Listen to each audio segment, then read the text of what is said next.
Te convido a abrir a palavra do Senhor em Neemias. Neemias 2, do 1 ao 8. Diz assim a palavra do Senhor. No mês de Nissan, do 20º ano do rei Artaxerxes, na hora de servir-lhe o vinho, levei-o ao rei. Nunca antes eu tinha estado triste na presença dele. Por isso o rei me perguntou, por que o seu rosto parece tão triste, se você não está doente? Essa tristeza só pode ser do coração. Com muito medo eu disse ao rei, que o rei viva para sempre.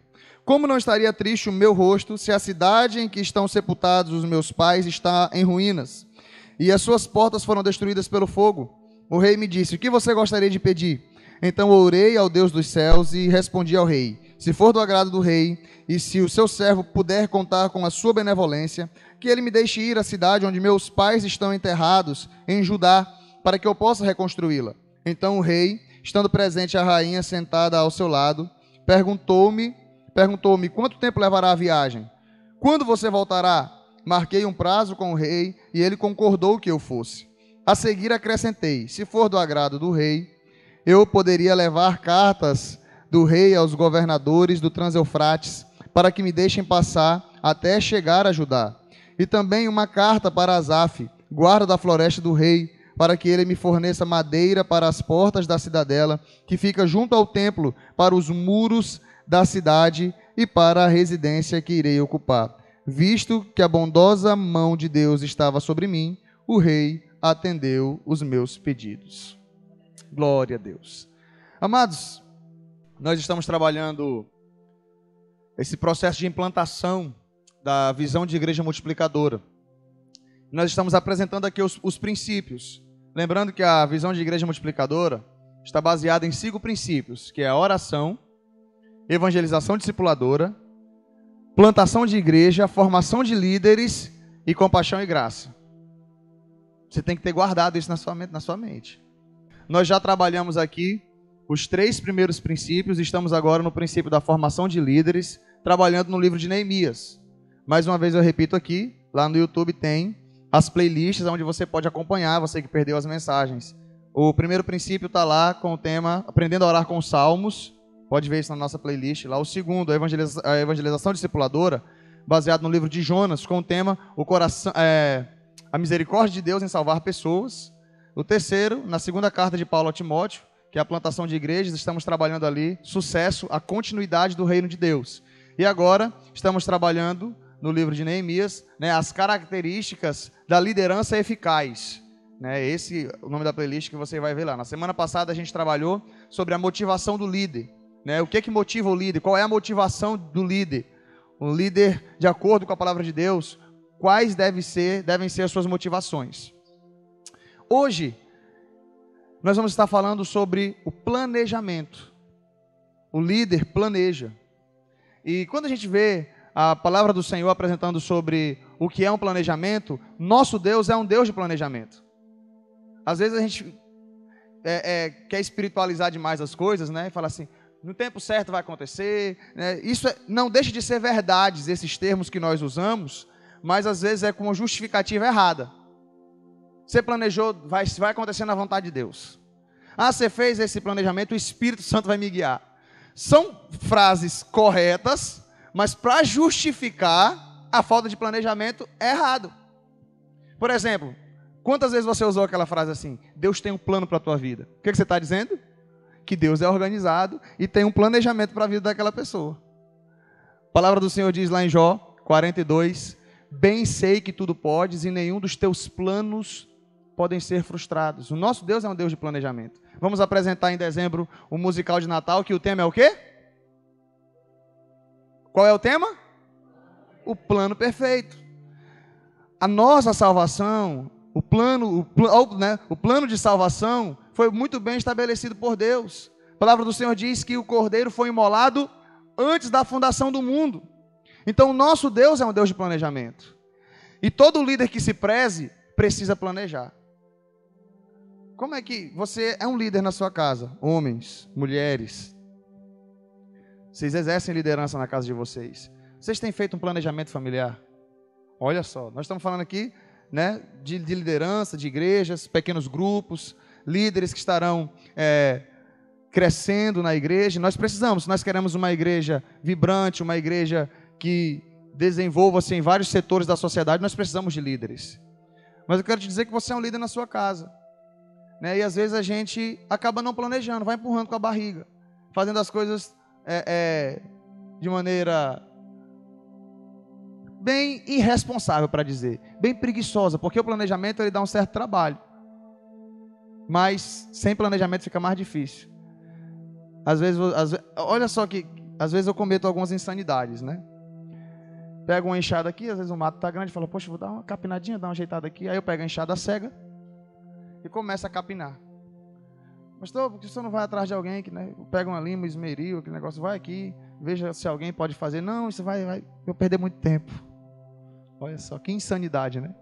Às vezes a gente pensa assim, não, eu vou perder muito tempo planejando. Só que se você planeja, você ganha tempo lá na frente.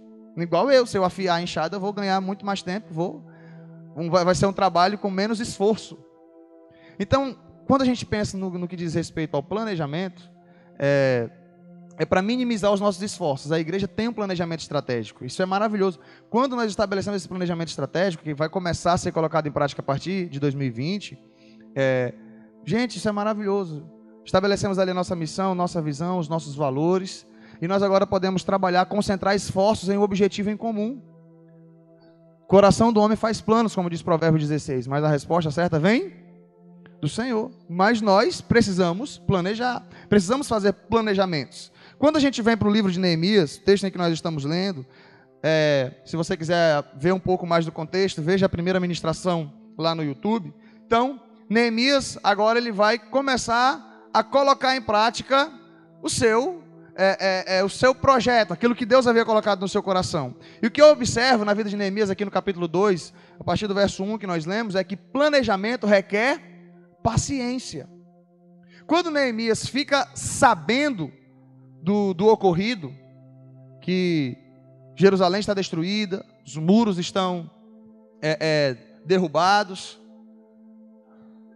a palavra do Senhor diz que ele começa a lamentar, a chorar, jejuar e a orar. Talvez o desejo que viesse no seu coração vou sair daqui agora imediatamente, vou arrumar minhas malas, vou falar com o rei, vou me embora para minha terra, vou me embora para minha cidade, vou resolver, vou fazer alguma coisa. Mas planejamento, e um líder que planeja precisa de paciência e oração. E aí a gente vê esse princípio na vida de Neemias, em que parte desse texto? Vamos lá. Capítulo 1 de Neemias, o verso 1, diz, no mês de Quisleu, no 20º ano, enquanto eu estava na cidade de Suzã. Aí fala, Anani, um dos meus irmãos veio de Judá, e aqui é quando ele recebe a informação, no mês de Quisleu. Quando é que ele vai falar com o rei? Neemias 2, verso 1, no mês de Nissan, no 20º ano do rei Artaxerxes. Nós utilizamos o nosso calendário, solar, baseado, guiado pelo sol. Os judeus, eles são baseados por um calendário lunar. Então, o mês de Quisleu, aqui no nosso calendário, ele vai ficar mais ou menos, eu tenho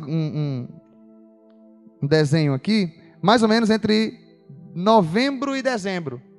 O mês de Nissan vai ficar mais ou menos entre março e abril. Ou seja, ele esperou por 4 meses, orando, falando com Deus e planejando antes de ir falar com o rei. Até que chegasse a oportunidade, até que as coisas pudessem acontecer, ele estava planejando. Perceba que não saiu, em nenhum momento ele tirou essa questão de Deus da história, porque às vezes a gente pensa assim, não, a partir do momento que eu começo a planejar, eu estou tirando Deus da história. Pelo contrário, eu posso muito bem fazer as duas coisas, planejando e orando e colocando diante de Deus. Sabe, até mesmo às vezes nesse quesito de pregação, não, por que o pastor tem que ir com tablet? Por que o pastor tem que escrever a pregação? Deus não pode dar na hora, mas Deus não pode me dar antes também? Deus não pode me dar enquanto eu estou preparando lá? Pode. Ele pode ter me dado essa mensagem 1 mês atrás, ele pode ter me dado a mensagem 2 meses atrás. Por que tem que ser só na hora? Às vezes a gente acha que planejamento é uma luta contra o Espírito Santo, na realidade não. É o Senhor quem nos conduz no planejamento. E durante esses 4 meses, Neemias estava lá, orando, colocando diante de Deus, esperando que pudesse chegar a oportunidade. E essa oportunidade chegou quando ele foi colocado diante do rei. Quando ele chegou diante do rei, o rei fez perguntas e Neemias se aproveitou daquelas perguntas para poder fazer o seu pedido. A oportunidade chegou. Sabe o que eu reflito com isso? Agora há pouco eu estava fazendo aqui um vídeo. Vou fazer uma ediçãozinha, apresentando a nossa missão, nossa visão, nossos valores, para colocar no nosso canal. Falar um pouquinho também sobre o nosso musical de Natal. Irmãos, quando nós planejamos, as oportunidades chegam. É tão bom você investir em um projeto onde você vê o planejamento, onde eles querem chegar. Né? Qual é a missão, qual é a visão, quais são os valores dessa entidade, né? Aonde eles querem chegar, qual é o objetivo, vou investir, vou abençoar, porque eu estou vendo aonde eles querem chegar, e com certeza vai haver transparência em tudo que eles estão falando. Quando eu fui lá para essa conferência Multiplique, o pastor Semi Tipt lá ministrando, né? Aí eu fiquei... Em nenhum momento eu tinha pensado em fazer a entrevista com ele, né? Quando foi já no penúltimo dia da conferência, ele falou sobre redes sociais, né? Sobre a tecnologia, na realidade, a importância de se usar a tecnologia para a comunicação do Evangelho. Aí, nesse momento, veio um estágio, poxa, eu podia tentar fazer uma entrevista com o pastor Semi Tipt. Podia tentar fazer uma entrevista com ele. E aí eu fui logo ousado, eu fui no pastor Fabrício, tinha toda uma equipe lá, né? Falei, pastor, eu queria, se eu pudesse fazer uma entrevista com o pastor Semi Tipt, ele é um referencial para mim, né? Eu conheci ele através de um texto sobre o avivamento da Romênia, ele marcou muito o meu coração ao ver ele narrando o que aconteceu ali na Romênia e tal.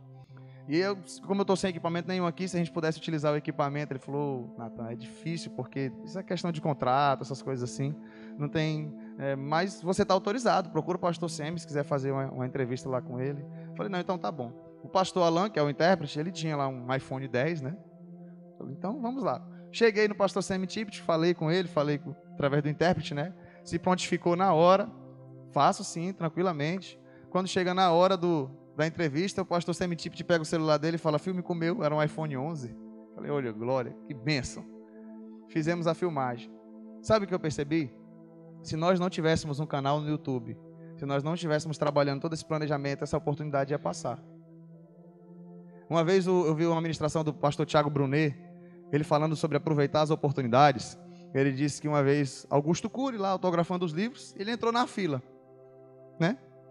Quando o pessoal estava lá tirando foto com ele, ele falou, vou aproveitar o meu tempo para falar alguma coisa no ouvido dele. Disse que quando chegou a vez dele, ele foi lá, cochichou no ouvido do Augusto Cury, ele falou assim, espera aqui que eu quero falar com você no final. E resultado, Augusto Cury se prontificou para prefaciar o primeiro livro de Tiago Brunet, porque ele aproveitou uma oportunidade. Agora, para nós aproveitarmos as oportunidades, nós precisamos ter um planejamento. Se eu quero que alguém prefacie um livro para mim, numa oportunidade que eu tiver, eu tenho que estar com um livro escrito, tem que estar em andamento. Se nós queremos ver as coisas de Deus acontecendo e aproveitar as oportunidades, nós temos que ter um planejamento. Aí você quer aproveitar que oportunidade se você não tem nada em mente, se você não tem planejado nada, o que der, deu. Que nem a música do Zeca Pagodinho, né? Deixa a vida levar, o que der, e ainda usa o nome de Deus. Eu já sou feliz pelo que Deus me deu. Mistura tantos valores das coisas, mas o planejamento requer paciência e oração. E se você quer ser um bom líder, planeje. Tenha paciência, ore, coloque diante de Deus e aproveite a oportunidade quando chegar. Segunda coisa que eu observo é que planejamento, uma boa liderança, né, e que planeja, requer transparência. Veja o versículo 2. Quando ele chega diante do rei, versículo 2. Por isso o rei me perguntou, né? Versículo 1 ainda, parte B. Nunca antes eu tinha estado triste na presença dele. Por isso o rei me perguntou, por que o seu rosto parece tão triste, se você não está doente? Essa tristeza só pode ser do coração. Com muito medo, eu disse ao rei, que o rei viva para sempre. Como não estaria triste o meu rosto, se a cidade que estão sepultados os meus pais está em ruínas, e as portas foram destruídas pelo fogo? O rei me disse, o que você gostaria de pedir? Nós vamos ver aqui um pouquinho mais à frente também outra transparência. Mas a primeira coisa que eu vejo aqui, nesse quesito, planejamento requer transparência. Transparência emocional. Ele chegou diante do rei, ele nunca havia estado triste diante do rei. Naquele momento ele chegou triste. E o rei perguntou, e ele foi transparente. Falou, como é que eu estaria feliz se a cidade dos meus pais está em ruínas? Está destruída. E o rei então perguntou, o que você quer pedir? Já tinha planejado, já tinha orado, já tinha colocado diante de Deus. Ele não ia perder agora essa oportunidade. Então ele abre o coração para o rei e pede aquilo que ele já havia planejado e colocado diante do Senhor. Mas se ele não tivesse sido transparente com o rei, ele não teria recebido ele não teria aproveitado essa oportunidade. Sabe? É necessário transparência. Às vezes a gente deixa a oportunidade passar porque alguém chega assim, o que está acontecendo? Não está acontecendo nada. É porque eu sou muito forte, sabe? Meu coração é de pedra, só força. Porque a gente não quer dizer o que a gente está passando. Não abre o coração para ninguém. Tá? Não é para abrir o coração para todo mundo, não. Mas ele está diante do rei. Sabe? Eu creio que o pastor pode lhe ajudar. O pastor às vezes liga, ou chega, como é que tá? Tá tudo bem. Às vezes não tem nada na dispensa, tá tudo ruim. De repente alguém que pode te ajudar, uma pessoa que tá, e aí fulano, como é que tá? Tá tudo bem. Porque não confia em ninguém. Porque não quer ser transparente, porque quer passar, ou às vezes porque quer passar uma imagem que não é. E na liderança é preciso que nós tenhamos transparência. Eu acho que eu sou transparente até demais aqui nos irmãos, né? Se eu recebo multa, eu falo que eu fui multado. Olha o pastor dando mau exemplo. Às vezes quando eu estou meio cansado, eu falo que eu estou cansado. Quando eu estou triste, eu falo que eu estou triste. Agora a gente precisa... O que isso mostra? Mostra a nossa humanidade também. É transparência para os seus liderados e transparência para os seus líderes. Sabe, pastor Sérgio Queiroz, quando ele fala sobre o livro que nós trabalhamos aqui, Gloriosas Ruínas, ele fala sobre o princípio da transparência. E ele fala de um momento muito difícil na vida dele. Se eu não me engano, foi o processo de saúde que a esposa dele passou por uma doença e tal. Enquanto ele estava lá no hospital ainda, arruinado, né, sua fisionomia completamente abalada, ele fez uma filmagem para a sua igreja, para mostrar como estava ele naquele momento. Necessitando de oração, que as coisas não estavam boas. Agora, às vezes, a gente pensa que ser transparente demais é sinal de fraqueza, né? Chorar diante das pessoas é sinal de fraqueza. Poxa, Jesus, que é o mestre dos mestres, o líder dos líderes, tem um versículo específico, bem direto, Jesus chorou. João 11:35. Assim, Jesus, né, pareceu que ia chorar, mas não chorou, né, porque Jesus é homem, né? Jesus não chora. Jesus chorou. Jesus se compadeceu das multidões. Tem um momento que a viúva de Naim está vindo para enterrar o filho dela. A palavra do Senhor diz que Jesus compadeceu-se dela. Transparência. Nós precisamos de transparência emocional. Aí, segundo passo dessa transparência, planejamento, versículo 6. Né? Então o rei, estando presente a rainha, sentada ao seu lado, perguntou-me, quanto tempo levará a viagem? Ele fez o pedido, né? Quando você voltará? Marquei um prazo com o rei e ele concordou que eu fosse. A seguir acrescentei, se for do agrado do rei, poderia levar cartas do rei aos governadores do Transeufrates para que me deixem passar até chegar a ajudar. Ele começou agora a discriminar o quê? A discriminar o planejamento. Olha, eu vou fazer assim, assim, assim, vou chegar tal dia, pretendo retornar tal dia. Ele deixou claro ao rei. Uma das coisas que nós precisamos fazer, e que eu quero, por exemplo, esse vídeo que eu estava fazendo agora há pouco aqui, que a gente vai editar e colocar, é tentar trazer mais transparência para a igreja sobre o nosso planejamento. O que nós estaremos fazendo. Para que nós estejamos todos juntos, que estejamos engajados. Planejamento requer transparência. Não adianta só o pastor e a diretoria ter em mente o que ele quer fazer, o que nós vamos fazer. Se os irmãos não pensarem conosco, se os irmãos não amarem essa ideia, se nós não estivermos juntos, engajados, apoiando, e mais do que apoiando, né? Comprometidos com essa visão, comprometidos com essa missão, comprometidos com os nossos valores, requer transparência. Você vai chegar com um pequeno grupo e falar, olha, nós temos esse planejamento, vamos ganhar vidas para Jesus, vamos fazer isso, isso e isso, esse é o nosso foco, esse é o nosso propósito, vamos orar juntos por isso. Isso é transparência. Quando a gente apresenta aqui para os irmãos aonde nós queremos chegar, não é para dar aquele desânimo, não, pelo contrário, falar, é isso aí que nós vamos fazer, vamos junto então. Eu sempre sonhei isso para a nossa igreja. Sempre quis ver a nossa igreja impactando outros bairros. Sempre quis ver a nossa igreja indo além. Sempre quis fazer essa diferença. Sempre quis fazer parte disso. Agora é preciso transparência para isso. E é isso que nós estamos tentando fazer. Apresentando dia após dia um pouco mais dessa visão para que você compreenda. Então esteja junto conosco. Participe conosco. E era exatamente isso que Neemias estava chegando para o rei, abrindo. Ó, o planejamento aqui é esse. Transparência emocional.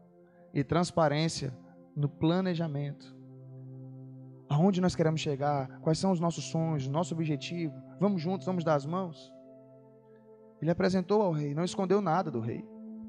E a terceira coisa que eu aprendo é que planejamento requer precaução. Planejamento requer precaução. Versículos 7 e 8, isso aqui são medidas de proteção. A seguir acrescentei, se for do agrado do rei, eu poderia levar cartas do rei aos governadores do Trans-Eufrates para que me deixem passar até chegar a Judá. E também uma carta para Asaf, guarda da floresta do rei, para que ele me forneça madeira para as portas da cidadela, que fica junto ao templo, para os muros da cidade e para a residência que irei ocupar. Visto que a bondosa mão de Deus estava sobre mim, o rei atendeu os meus pedidos. O que ele estava fazendo aqui? Qual é a precaução? Os governadores da província, né? Aquela província tinha vários distritos, né? Então ele estaria passando, tem que chegar a ajudar. Alguém poderia pensar, isso é um rebelde, está querendo se rebelar contra o rei. E ele teve muitas dificuldades lá na frente, né? Sambalat e Tobias deu trabalho para Neemias. Mas ele teve dificuldades lá na frente. Mas ele aproveitou agora, qual foi a precaução dele? Vou pegar cartas. Se alguém perguntar para onde é que eu estou indo, o que eu estou fazendo, está aqui a carta do rei. Está aqui a carta do rei. E ele precisou usar essas cartas. Precaução. Ele estava sendo precavido. Todo planejamento requer medidas de precaução. Eu fico imaginando assim. Permita-me imaginar, tá? O planejamento de Deus chamando Jonas. Jonas vai pregar em Nínive. Só que aquele rapaz, ele está muito arredio, né? Porque Nínive, de fato, é uma cidade sanguinária, aquele negócio todo. Então, Jonas, ele vai querer fugir para Tarsis. Ele vai querer fugir para Tarsis, mas eu vou mandar uma tempestade. Não vai ser suficiente essa tempestade, porque ele vai falar para o pessoal que a culpa é dele, e eles vão jogar ele na água para ele morrer. Jonas, ele tava com uns conflitos assim, né? Mas ele não vai morrer, porque ele vai pregar em Nínive. Eu vou mandar um grande peixe. Estava imaginando, estava refletindo nessa história, eu pensei assim, qual seria o nome do peixe? Porque se Deus chama as estrelas pelo nome, elas comparecem, né? Permita-me imaginar que os animais também devem ter, né, seus nomes. Aí o peixe vai ser o boca seca, para ele não morrer afogado. Então, o peixe vem, boca seca, tu vai lá. Engole Jonas, ele vai ficar 3 dias dentro de você. E aí depois vai ser vomitado na praia. E aí 3 dias é um processo. O Senhor falando com Jonas que ele tem que pregar em Nínive. Olha só o livramento que Deus deu para ele. Ele estava ali, né? Cheiro de peixe, sardinha. Aí, então, eu fico imaginando os planos de Deus, sabe? Bem sei que tudo pode e nenhum dos seus planos podem ser frustrados. Aquele negócio de que se você não quer, Deus manda outro. Deus não manda outro. Se Deus quer você, Ele vai mandar uma tempestade na tua vida, vai chacoalhar o barco. Se você quiser se matar, Ele manda um peixe para te engolir e te preservar lá. Mas você vai fazer o que Ele disse que você tem que fazer. Ponto. Não adianta fugir de Deus. Porque Ele tem um planejamento e os planos dele se cumprem. Aleluia. Você pode até tentar atrasar o processo, mas até a sua tentativa de atraso já estava no planejamento dele. Ele vai ser meio difícil, mas já está tudo planejado. Porque Deus é um Deus precavido. E a liderança requer precaução. Nós começamos a pensar assim, não, isso pode acontecer, então, se isso acontecer, eu já tenho essa alternativa. Nós precisamos planejar. Enquanto eu pensava sobre isso, né, eu lembrei de uma história que eu havia lido uma vez, eu vou ler aqui para vocês. Nós estamos falando sobre líder. Líder, ele é precavido, certo? Líder precisa ser precavido. Olha a mentalidade desse rapaz. Primeiro tinha um funcionário com muitos anos de empresa, estava irritado porque um jovem contratado havia pouco tempo foi indicado pelo patrão para uma vaga que esse antigo desejava há muito tempo. Vocês já devem ter ouvido essa história, né? Ele chegou então para conversar com o chefe, O chefe já imaginou qual seria a indagação dele. Antes que ele falasse qualquer coisa, ele fala, espere um pouquinho. Vá ali. Aí eu vou ler o que ele falou assim. Há um vendedor de abacaxi parado aí do outro lado da rua. Veja quanto está o abacaxi. A contragosto e até um pouco indignado pelo estranho pedido, o funcionário voltou quase 1 hora depois, pois havia aproveitado para tomar um café na padaria, da esquina, conversar com os conhecidos, né, que deu uma passeada por ali. Então ele retornou. E o patrão perguntou, qual é o preço unitário do abacaxi pérola? Bom, não sei se era o pérola, mas o que ele tem lá custa R$3. Ele fornece para a empresa? Não sei. O chefe pediu para o funcionário mais velho aguardar um pouco, chamou o mais novo, que apresentou-se ao chefe, e ele pediu para que ele realizasse a mesma tarefa, saber o preço do abacaxi. Ele foi e voltou em menos de 10 minutos. O patrão fez a mesma pergunta, qual o preço unitário do abacaxi pérola? São R$3. Ele fornece para a empresa? Sim. Dei meu cartão e fiquei com o contato dele. Ele ofereceu algum desconto? Para compras acima de 100 unidades, ele oferece 20% de desconto para o pérola e 20% para o Cayenne, 25% para o Cayenne. Em quanto tempo ele entrega? Até as 8 horas do dia posterior ao pedido. Há mais alguma coisa que eu preciso saber? Ele também fornece outras frutas e dá descontos conforme a fruta, de acordo com a quantidade pedida e a disponibilidade. Após essa última resposta, o chefe se dirige ao funcionário mais antigo e pergunta, qual era o assunto do qual você queria tratar? O funcionário responde que não era importante e se retira humilhado, mas tendo aprendido uma valiosa lição. Esse jovem havia acabado de chegar na empresa, mas o pensamento dele eu tenho que ser precavido. Eu vou saber uma informação, mas eu trago tudo o que for necessário, tudo o que for preciso. Sabe qual era o pensamento desse jovem aqui, desse segundo? Como a gente havia falado, né? Na semana passada, a motivação do líder. O pensamento dele era servir. O pensamento do primeiro era status. Eu quero saber se eu vou chegar lá onde eu estou querendo. Já tem não sei quantos anos de empresa. O pensamento do outro eu estou aqui para servir, estou aqui para trabalhar, estou aqui para dar o meu melhor. Tem uma frase do filme Desafiando Gigantes que o técnico fala para os jogadores lá, né? Dê o melhor de si e deixe os resultados com Deus. Dê o melhor de si e deixe os resultados com Deus. Às vezes você tem pensado, mas eu oro por fulano não sei quanto tempo. Você tem dado o seu melhor? Dê o melhor de si e deixe os resultados com Deus. Mas eu trabalho isso. Você tem dado o seu melhor? Dê o melhor de si, deixe os resultados com Deus. Líder, a motivação dele é serviço. A motivação dele é trabalho. E quando a gente pensa assim, nós planejamos. Quando a gente pensa assim, nós oramos. Quando a gente pensa assim, nós agimos com a paciência necessária. Quando nós pensamos assim, nós também buscamos ser transparentes. Quando nós pensamos assim, nós somos precavidos. Eu já estou finalizando, não vou me estender muito. E eu quero finalizar falando sobre precaução com mais uma ilustração. Essa também é demais, essa aqui é boa. Preste atenção.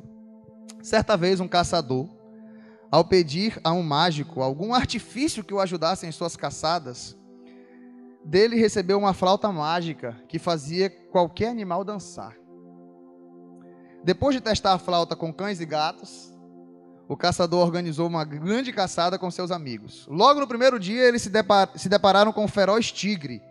De imediato, o caçador pôs-se a tocar a flauta e, milagrosamente, o tigre, que estava próximo de um de seus amigos, começou a dançar.